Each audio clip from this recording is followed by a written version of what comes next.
Terminal physique-chimie, exercice follower. Température moyenne à la surface de la Terre, partie 2 sur 2. Cette partie.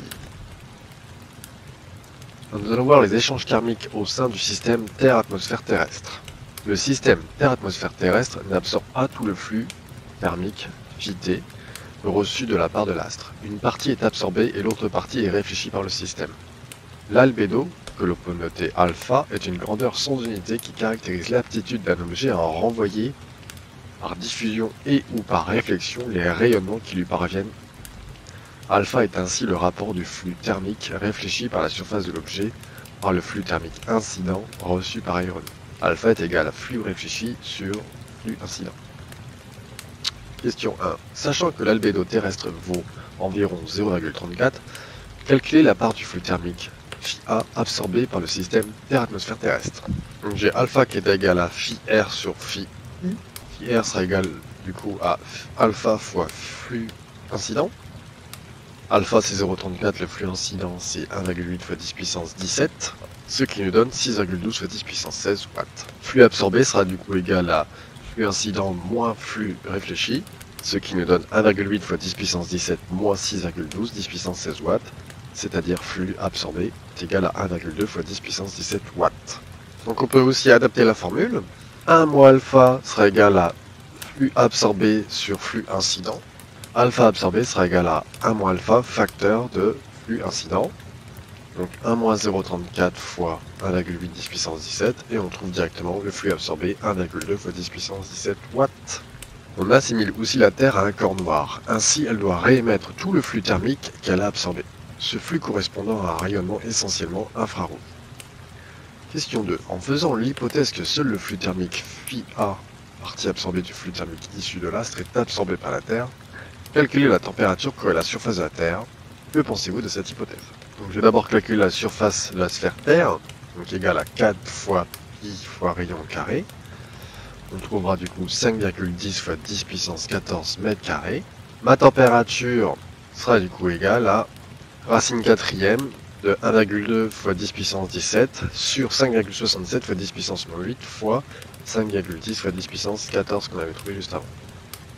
On trouve 253 Kelvin, et du coup, ma température en degrés sera de moins 19,3 degrés Celsius. Donc, moins 19,3 degrés Celsius, ce serait si on assimilait la Terre à un corps noir.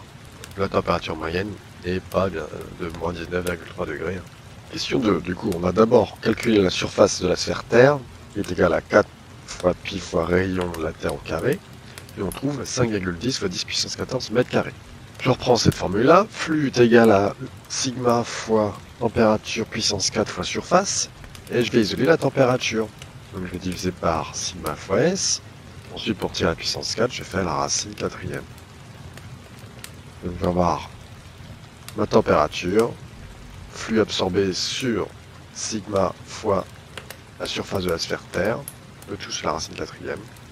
On remplace et on trouve 253 Kelvin, soit une température de moins 19,3 degrés. Donc c'est une température qui est fausse, puisque la température moyenne de la Terre n'est pas de moins 19,3 degrés. C'est beaucoup trop froid.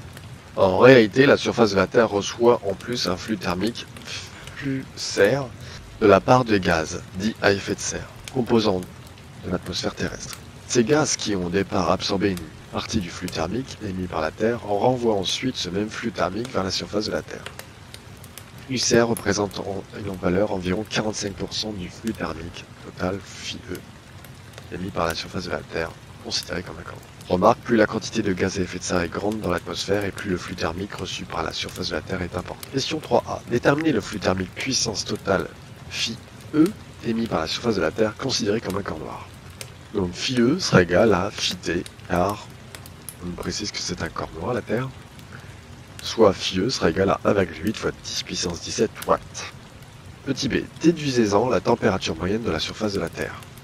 Donc je reprends ma formule avec non pas juste phi A, mais phi A plus phi serre. Phi serre, on sait que c'est 45% de phi E, on nous précise ça dans l'énoncé. Je remplace, Ça fait 1,2 fois 10 puissance 17 plus 8,1 fois 10 puissance 16 divisé par 5,67 fois 10 puissance moins 8 fois 5,10 fois 10 puissance 14, la racine quatrième. Et on trouve une température de 288,74 Kelvin, soit une température moyenne de 15,6 degrés.